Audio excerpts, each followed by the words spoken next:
Yan, so bali good morning po uli mga Art of Field Vlog for today's video na naman. So meron naman po tayo ditong property na may sukat na 3 hectares sa bayan po ng Ginyangan, Quezon. So ang layo po nito sa Ginyangan, Quezon, pag galing po tayo sa town proper, nasa 20 minutes lang po na takbo ng ating single na motor. Kung sa town proper naman po tayo ng galing Calawag, Quezon, so nasa 30 minutes po tayo pagpasok dito sa property. So yung provincial road po ay diretso ng Aloneros, tapos papasok po tayo ng barangay road na nasa 5 minutes lang. So nasa 2 kilometers lang po ang layo natin. So ang kagandahan po ng property na to ay ito na po mismo ang ating property. Start po tayo sa may nyug na tinuturo kong yun, paikot po sa dyan sa may pababa na yan. So meron po tayong frontage, yan pong tubigan na yan. So gilid lang po tayo ng rice field ano. So medyo masuka lang po dito tayo nagpisto sa kasaka. Kung mapapansin po yun sa video na yan, yan po yung rice field. So bago ko po pasukin ang property, ako nga po pala uli si Erwin Sibera ng Art of Field Vlog, ay muli na naman yung samahan dito sa paglibot sa 3 hektarya na property. Saka yung hindi pa po dyan naka-like, subscribe, pakipindot na rin po yung ating notification bell para lagi tayong updated sa mga video po nating ina-upload na property. So ang kagandahan po ng property, hindi na po tayo mamumroblema kasi meron na po siyang karsada, so barangay road. So ang haba po ng frontage nito ay nasa 200 meters frontage. So meron tayong mapapansin dito malalaking puno ng nara. Ayan po ang nara. So ang nyug naman po dito, ang bilang po ng nyug dito ay nasa 500 more, hindi na po bababa. So ang kagandahan po ng property na to, so tabi at mahaba ang frontage, maraming fruit berry, maraming nasasakupang hardwood na katulad ng Jimelina at iba pa, may mga pili. So may mga avocado, rambutan, langka ako napapansin dito. So yan po yung reality nitong property. Yan po yung karsada niya. So hanggang dun po mahaba po. So bali ito po ay pinapataka ng 100 pesos per square meter na binibigay po sa atin ni seller na presyo kasi talagang napakaganda naman po. Mismong sasakyan nyo pagpasok dito, ito na po yung pinakang property niya. So dito po sa source ng tubig ay meron din po sa source ng electricity. Ayan lang po yung poste, kalapit lang po natin yung poste ng kuryente. Ayan po yung poste ng kuryente. Then yung bahay na, yung malaking bahay na yun, so nasa pinakang gilid po niya dumaan yung ating property. So yan po, yan, diretso yan, tinuturo kong yan. Yan na po yung pinakang property niya na po. Dito po sa area na to, ito na po yung nasasakupan niya. So marami pong fruit bearing saging. Sa description na lang po ng video natin yan ilalagay. So makikita naman po nyo yung ating contact number, ang WhatsApp and Viber po sa taas po ng screen na yan. Andyan po yung mga gusto po mag-avail nito. Dyan na lang po ninyo makikita. So ito po ay pwede sa mga retirement, investment, developer. Kasi sa unahan po nito, fish pan na po yung pinakandulo nitong barangay road na to.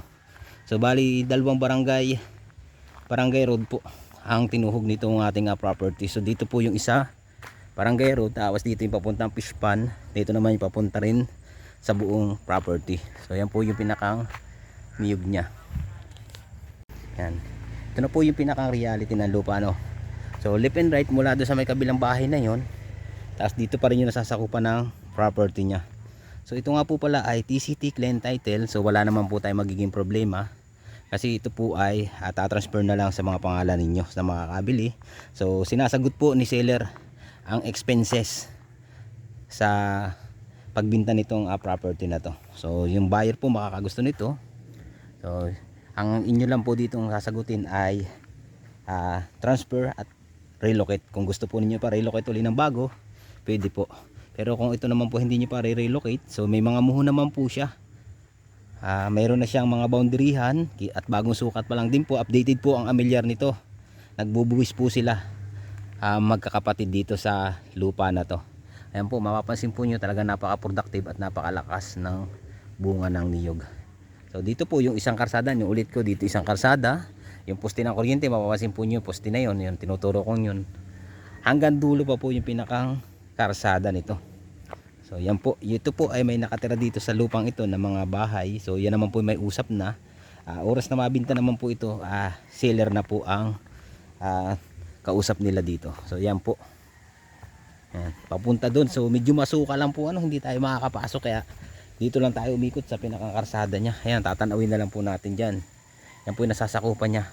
So pupunta naman po ako doon sa may taas para mapakita ko po sa inyo yung pinaka reality naman po doon ng property. So napakaganda po nito, pasok na pasok po dito ang ating 4 wheels. So take note sa mga mag-inquire, hindi po kasinong pwede dito ang mabababa katulad po ng kotse, pero kung mataas naman po ang service, so anytime pwedeng i-tripping ang property kasi makikita na po ninyo ng personal. Kayo na po mismo magdidesisyon kung talagang ang property na ito ay magugustuhan nyo. So kahit po siya ay matured CLOA TCT title, ready naman na po ang proseso nito. Ongoing na pa po ang papel kasi napagdesisyon na nga po ibinta ng magkakapatid. So iisa lang po ang kakausapin natin dito na nagbibinta, pero okay na po lahat na kanilang kasulatan. Dito na po yung area na nasasakupan pa niya. So mayroon tayong fruit bearing suha. So ito po yung pinakang barangay road patungo dun sa baba.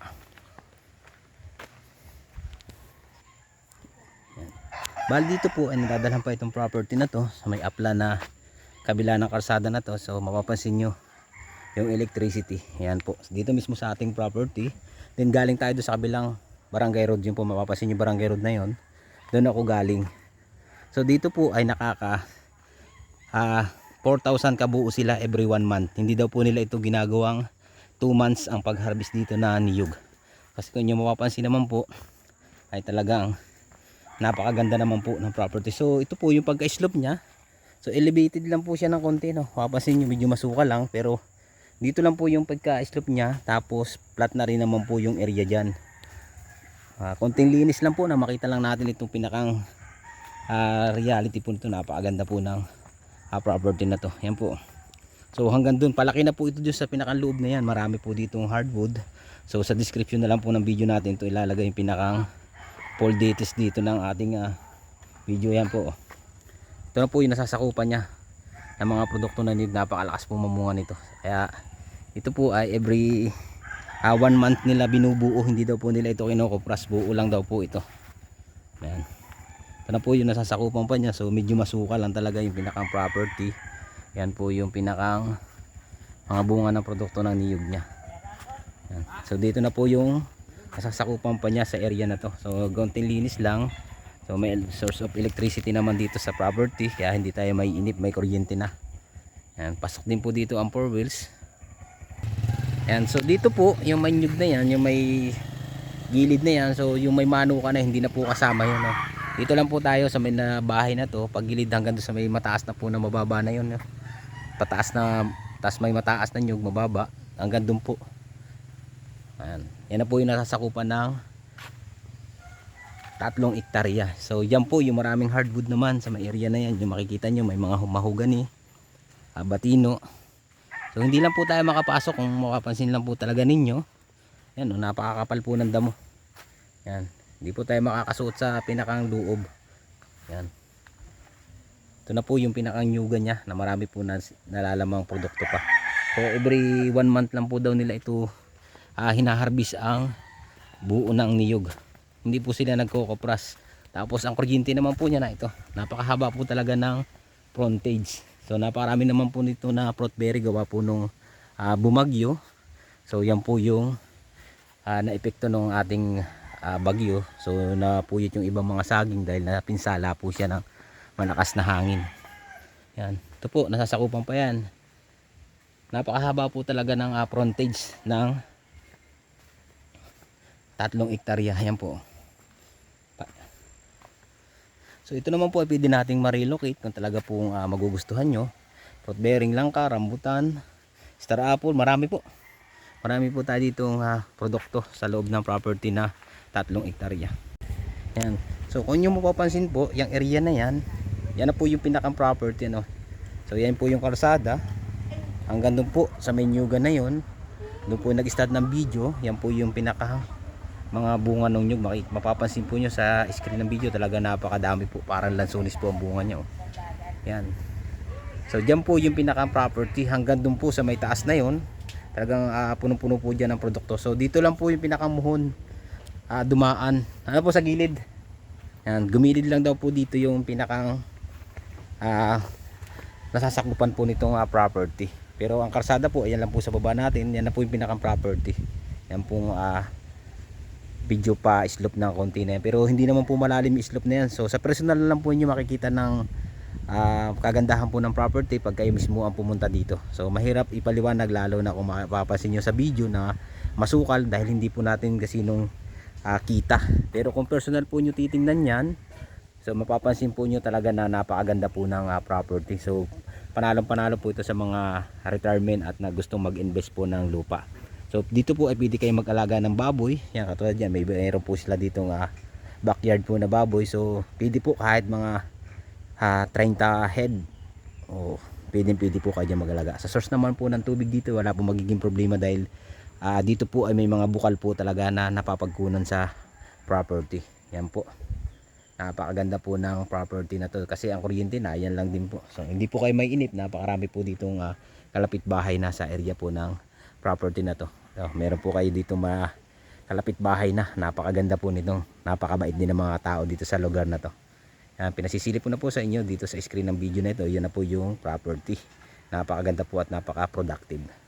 So ano pang hinihintay nyo mga buyer dyan, inquire na po kayo sa ating number dyan na makikita nyo sa screen.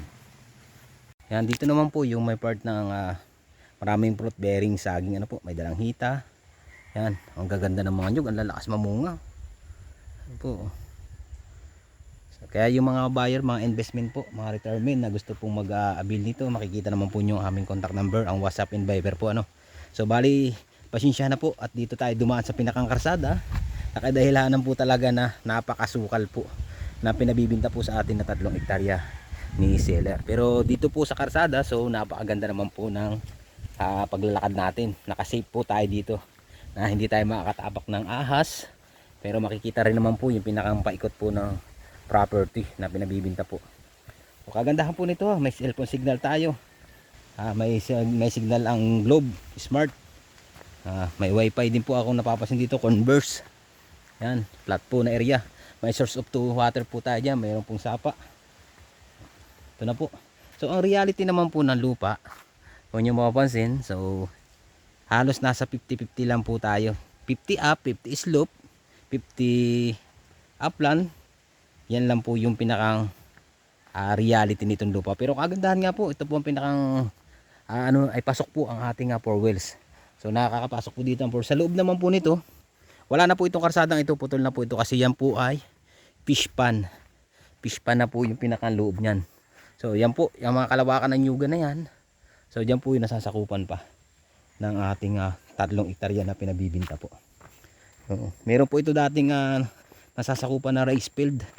Kaya lang hindi na po niya pinatatrabaho ngayon. Yan po. So dyan. So may boundaryhan na po. Dito na tayo. Mapapansin po natin talaga yung 3 hektarya po niya ay talaga napakaganda. Kaya po yung mga buyer po dyan na gusto po ng ganitong property, yan, hindi na po kayo mamumroblema sa 3 hektarya kasi dito po ay pasok na ang 4 wells, may electricity, may cellphone signal, ay talagang napakaganda po. Yan, napakarami pa ng produkto na niyog. So nakaka-harvest daw po sila dito na 4,000 every 1 month. So yun po yung pinakakalakasan. Kung regular naman daw po na hindi kasi malakas ang bunga sa 3,000 kabuo, ay hindi naman daw po sila nasisero. Bali kausap ko po dito yung nangangawit, yung nag-harvest ng nyug. Isa rin po yung nakausap ko. So yung wala po tayong magiging problema kasi yung mag-aabid naman po dito ay ex-kapitan. Kaya wala po tayong magiging problema. Halos lahat po nila kilala, buong nasasakupan po ng barangay na to. Kaya ano pang iniintay nyo, grab nyo na mga ka-art itong property na mahaba ang pinakang frontage, nasa 200 meters frontage. Kahit saan tayo dito, left and right sa may parting to. Dito po sa kabilang portion na ito, maliit lang po nadadaan na sakupan ng atin ditong lote. Dito po yung pinakang malaki sa may part na to. Hanggang doon po sa may dating rice field. So, yan po mga ka-art field. Contact na po kayo sa aming contact number, ang WhatsApp and Viber po, na makikita nyo sa taas ng ating screen na yan. So yung description ng video naman po sa baba na lang ng screen nyo i-click. At dito po ay hanggang dito lang ako at hindi tayo makapasok sa loob. So sa mga ka-art field, maraming salamat po sa laging pagsuporta. At paki-like, subscribe na rin po. At pakipindot na yung ating notification para lagi po kayong updated sa mga video po na ina-upload natin. murang property. Thank you for watching Art of Field Vlog.